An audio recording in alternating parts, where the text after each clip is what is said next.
కాళోజీ గారు ముందే చెప్పినట్లు ప్రాంతం వాడే తెలంగాణకు చేస్తున్నటువంటి ద్రోహం ఈరోజు నేను బయట పెడతా ఉన్నా.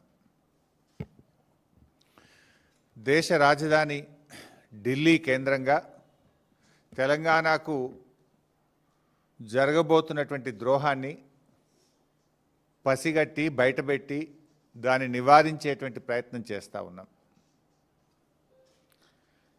ఒకవేళ ఆ తప్పు జరిగితే తెలంగాణ నీటి చరిత్రలో ఈరోజు ఒక బ్లాక్ డేగా నిలిచిపోతుంది. గోదావరి జలాల అక్రమ తరలింపు విషయంలో బీఆర్ఎస్ పార్టీ మొదటి నుంచి కూడా ఈ రాష్ట్ర ప్రభుత్వాన్ని అప్రమత్తం చేస్తూనే వస్తుంది. మీకు కూడా తెలుసు, నేను గతంలో కూడా డాక్యుమెంట్స్ కూడా బయట పెట్టాను. ఎందుకు అంటే మేము మాట్లాడు బ్యాక్ డేట్లో ఉత్తరాలు పంపుడు, ఇవన్నీ మీకు గతంలో కూడా పంపిన. నేను ఇదే భవన్లో ప్రెస్ మీట్ పెట్టంగానే ఒక 3 అవర్స్లో నిన్నటి డేట్తో ఉత్తరం రాస్తాడు ఉత్తమ్ కుమార్ రెడ్డి. మాకేమో స్టేట్ ఇంట్రెస్ట్ కనుక వాళ్ళకు పట్టింపు లేదు.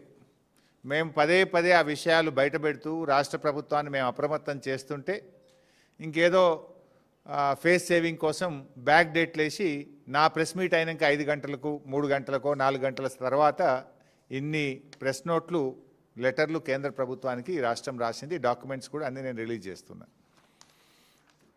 ఇకపోతే అంటే పరిస్థితి ఏమైందంటే మొద్దు నిద్రపోతుంది ఈ ప్రభుత్వం, కుంభకర్ణుడిలాగా నిద్రపోతూ ఉంది. ముళ్ళుగట్టబట్టి పొడిస్తే తప్ప ఈ ప్రభుత్వం నిద్రలేస్తలేదు.